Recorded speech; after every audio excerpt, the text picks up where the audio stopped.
This house is at risk of becoming worthless. This sounds like the wild Midwest. It is, it's great. Everyone always wants to know about the pros and cons of buying cheap houses, so I flew to Central Ohio to understand cheap houses in person. Hey everyone, it's me, Kevin here. The feels like temperature is 14 right now in Ohio, and I'm here to meet up with Brandon from the channel Investment Joy, and he's about to show me this $9,800 house that one of your colleagues bought? Yes, well, my buddy Sean. There is a bag in the sink, and you'll see the bag in here in a second. And the bag was moving, and the first thing, this is my life as a landlord. The first thing that I thought of was there's a mobile meth lab in there, like a shake and bake deal, and it was fizzing, because that can happen. I thought, oh crap, and then that's when I had my phone on for 3 seconds and the mouse jumped out. I mean, like, I'm looking at this right away, and the first thing I'm thinking is not a shake and what? A shake and bake. A shake and bake or a mouse. I'm freaking out at this. I have never seen a roof like this. Yeah, this roof is an original.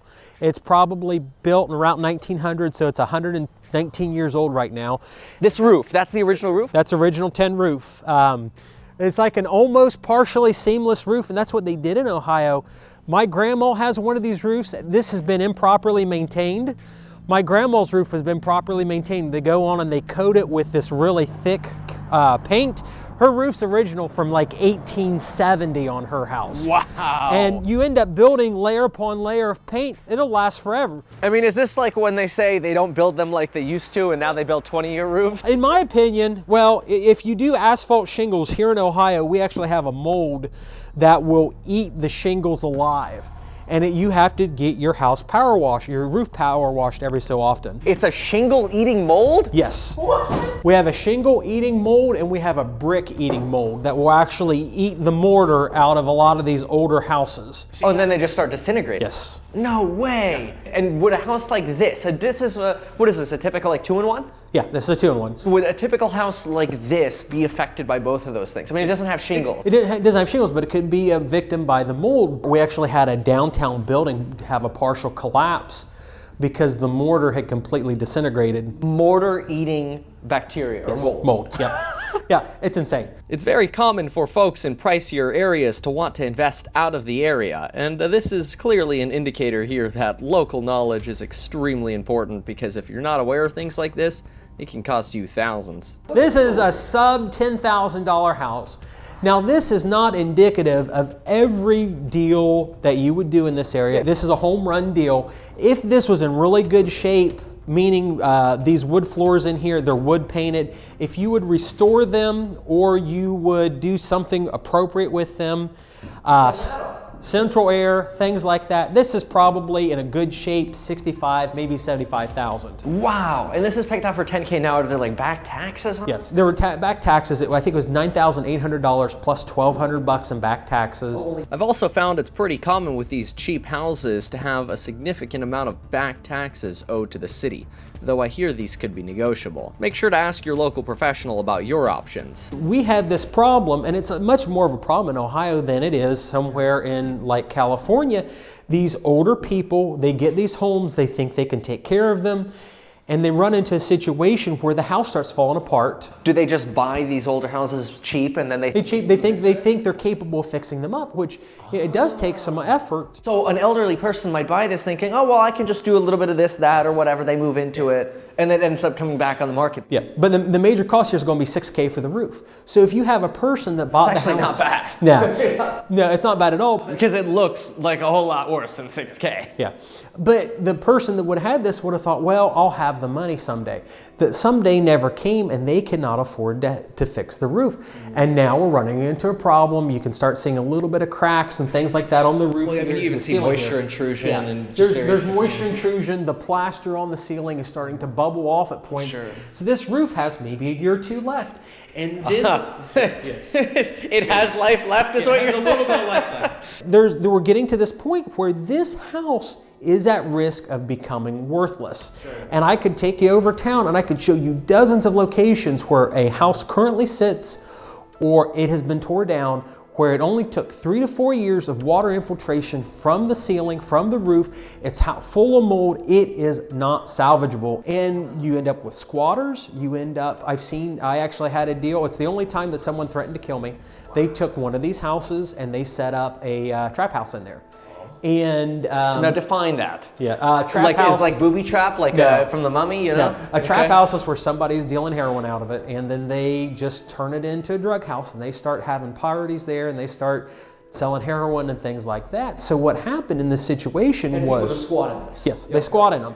So the city came through, and the local electric utility company, they came and they removed all the utilities from the street running to the house. And I went outside on my rehab looking, and there's extension cords plugged inside my house. So I start tugging on them, and here someone went through the effort of burying extension cords. I start pulling this extension cord up, and it leads me to the trap house. I said, please don't do this again. This guy comes out screaming and yelling, I'm going to gut you like a pig. And you can hear these women and this other guy in the house, where'd our electric go? Where's the TV? Where's the TV? Where'd it go? How many felonies have we racked up here? It's insane. The guy is hopped up. I mean, screaming, yelling, I'm going to get you. I'm going to get you. You know what would be bad? He said, if I came through and I broke out every single window in this house, wouldn't it be bad if you came back and all your windows were broken out with a rock or someone shot them out? Oh. And I'm sitting there with 4 other guys, and this guy's just going on and on and on. And I said, well, good thing I got insurance. Yeah, no kidding. I said, you know, if you're going to break all the windows, you might as well burn the house down. Yeah. This is a house I got on a lease option for $1,250. That was your option payment? Yeah, that was my option. Okay, so what is that one now? Did you fix it up? Yeah, we fixed it up. You said you left it vacant for a month, which yeah, I hate to say it, but I cringe when I hear that because for me, a vacant house cost me $150 a day. Yeah. So I left it vacant for at least a month, maybe a couple months, and it was a That'd be situation. like $4,000 for me. I waited for the house to be raided, and the police did finally come through. Wait, They raided the what? house. Not my house. Oh, the back one. The other one. You didn't want to do work on yours yet until the basically criminals next door were gone. I love my construction crew. It's clear to me that you have 3 options. You either are willing to deal with this on a regular basis, you find someone like Brandon who's willing to deal with it for you, or consider investing in pricier areas that might come with a little bit less work. This is what I deal with on a pretty regular basis. This one isn't nearly as bad. So what's the average price of the house here? Like 60, 70 you said? Yes, this one would sell for 65 to 75. And these on the street, they're all 60 to 75 then? Yeah, and there's been 2 or 3 that are very similar to this if they were post-rehab.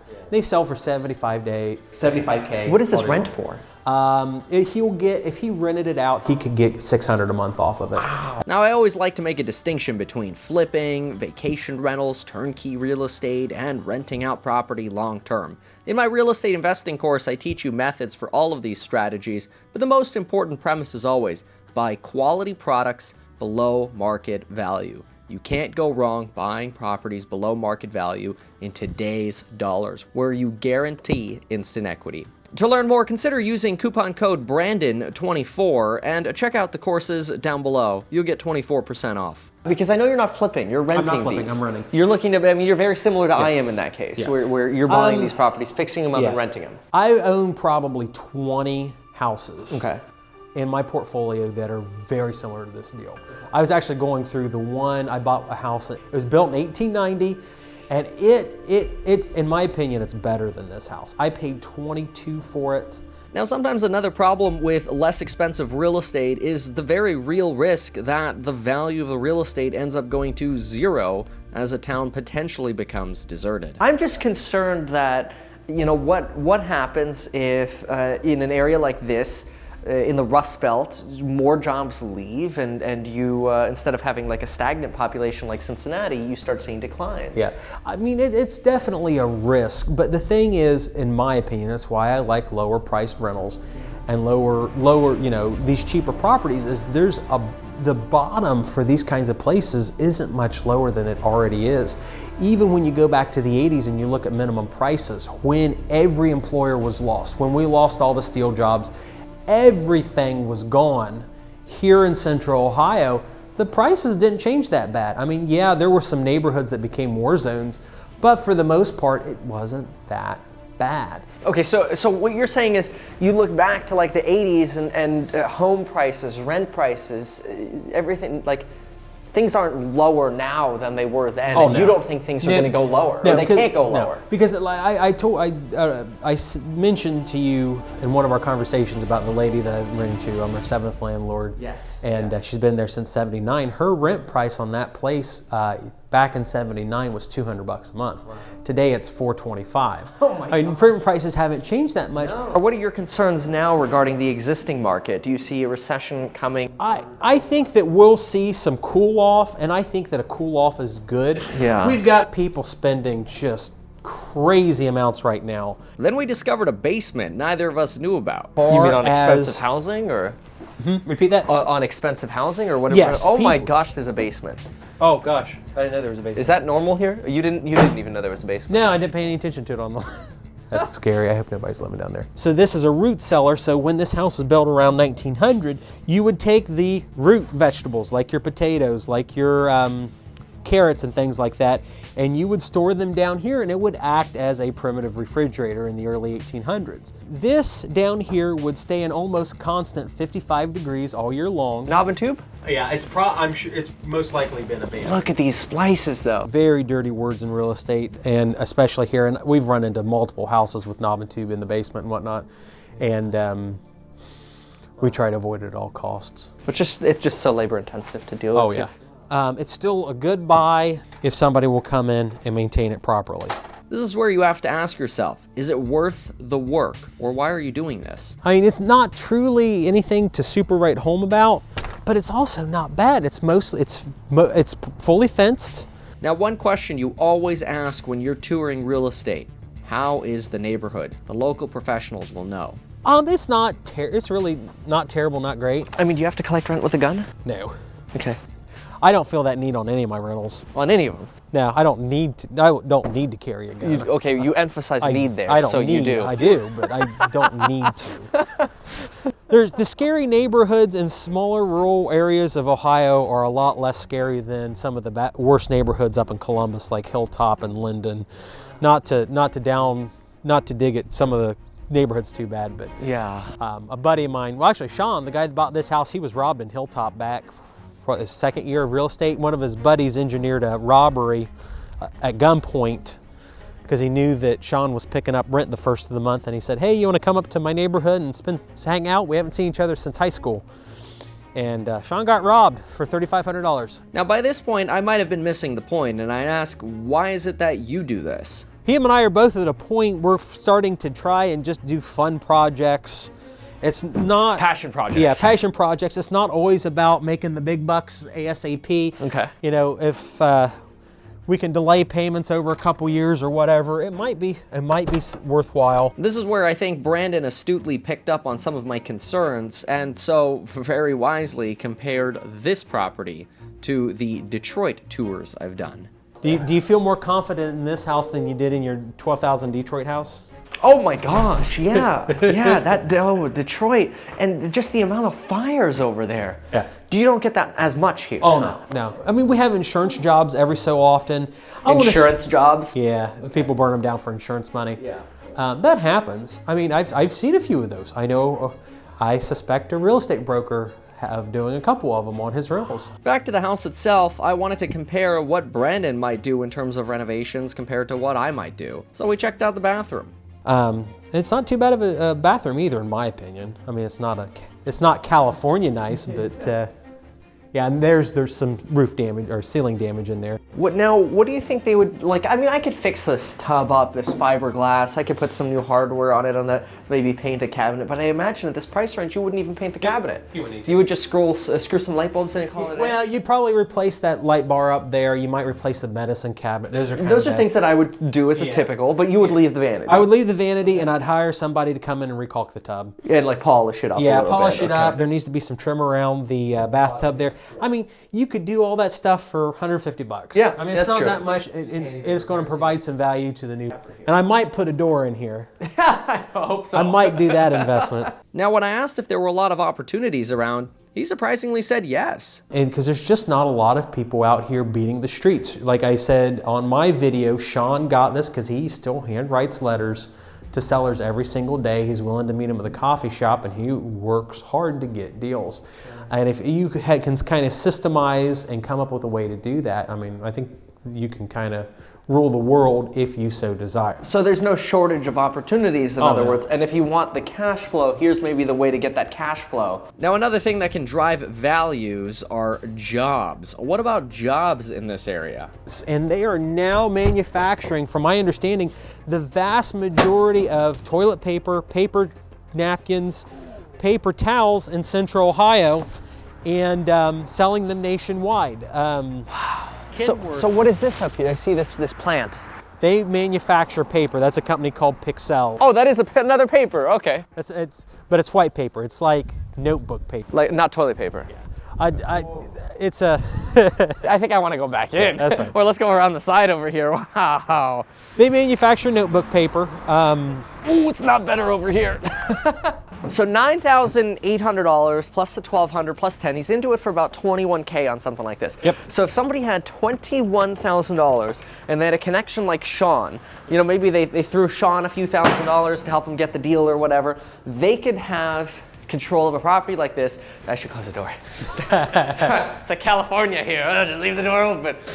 They should, you know, they would own real estate here in Central Ohio. And they'd be cash flowing, you know, okay, well, the rent would be, what, $600? Now you need a manager. Yes. What's a manager going to charge? $70 a month? It depends on the manager. Quality management, I think, right now in Central Ohio is one of the hardest things to find. I have people call me all the time. Okay, so that's an issue, though. If there's like an infrastructural problem. There's a huge infrastructural problem with quality management. Okay. If you can set up your own quality management team, there's just, I think, unlimited potential in Ohio. You know, this has really been a testament to how useful it is to have a local professional who also invests in real estate. Heck, maybe we need to get Brandon into syndicating real estate. So it's actually, unless you find somebody like you, it would be kind of difficult for somebody like me to invest here from California because I'm going to have trouble getting managers, getting vendors, Yes. getting people to do the work. Yeah, and I think that the real estate management aspect is going to be the hardest. Everything else is a little bit easier to find a quality construction crew, contractor, things like that. I mean, it sounds like you're almost not so much getting paid rent value, you're more getting paid just headache payment for managing the tenant, the renovation, finding the deal. Because if I find a deal that's $500,000, I fix it up and it's worth, you know, $7,000, that's great to me. Like, that's a lot of big money fast. Mm-hmm. You'd have to do a lot of those deals here or have a lot of cash flow for a long time to get $100,000. Yeah, you might have to do 10 of Ohio deals to equal one California. Which means you're gonna have to be there locally, grinding, hustling. Yeah. Okay. And that's probably the biggest issue that out-of-state investors face in Ohio. Yeah. I've met a couple people that have bought tons of properties up in Cleveland. And Cleveland looks great. I mean, I have a lot of people say, well, why haven't you moved to Cleveland, Brandon? And I say, because I don't like it. But you could find... What's your baseball bat rule? We had to share that, the slugger rule. You won't invest anywhere you can't. Oh, yeah. I only invest in areas where I can easily show up on my tenant's porch or a contractor's porch or anybody with a baseball bat. AKA the 30-minute rule in the real estate investing course, okay? Everybody needs to look this up. Furio's first job on YouTube. That's it. Okay. Right up the alley, we're just saying. I have never had to do that, but I've kind of mentioned it as I'm walking through a place, talking to a contractor I'm worried about shading. I'm like, yeah, you know, I like living where I can show up on somebody's baseball bat, on somebody's porch at 2 a.m. with a baseball bat in my hands. Not that I want to do that to you, but I like to know the fact that I know where you live. And they'll kind of freak out. What do you mean you know where I live? I'm like, well, you live at 123 East Main Street. How do you know that, Brandon? Because I'm friends with your landlord and he told me where you live. Or I'm friends with so-and-so in town and they told me where you live. You know, that's why you don't screw other people in Ohio. But when it comes to people from LA, then, you know, you can... In other words, nudge, nudge, wink, wink, the Californians get screwed when they invest stuff. Yeah, so you have to be careful. I've met many management horror stories, and then I've also I talked to one guy, I want to say he lives in Israel, and he has like 150 or 200 rentals up in Cleveland. I thought, well, that's kind of cool, owning all these rentals and you manage them from half a world around. And things like that. Now, towards the end, we each seem to have our own bottom line. Here's mine. This sounds like the wild Midwest. It is, it's great. And here's Brandon's. There's just all this opportunity in the Midwest. Well, folks, there you have it, the $9,800 house and a little bit of a lesson in terms of what to expect if you're a local investor or out-of-area investor. Brandon, if people want to get in touch with you, follow you on Instagram, smash that subscribe button on YouTube, where can they go do that? They can. My channel's under Investment Joy, just like it sounds, on YouTube. You can also look me up on Instagram at Investment Joy, all one word. I don't even know if they do spaces on Instagram, but I'm new to Instagram. So. No worries. So that's how you can find me, and you can get a hold of me directly on either of those platforms. Frozen. He's dying. Thanks so much for watching. Until next time.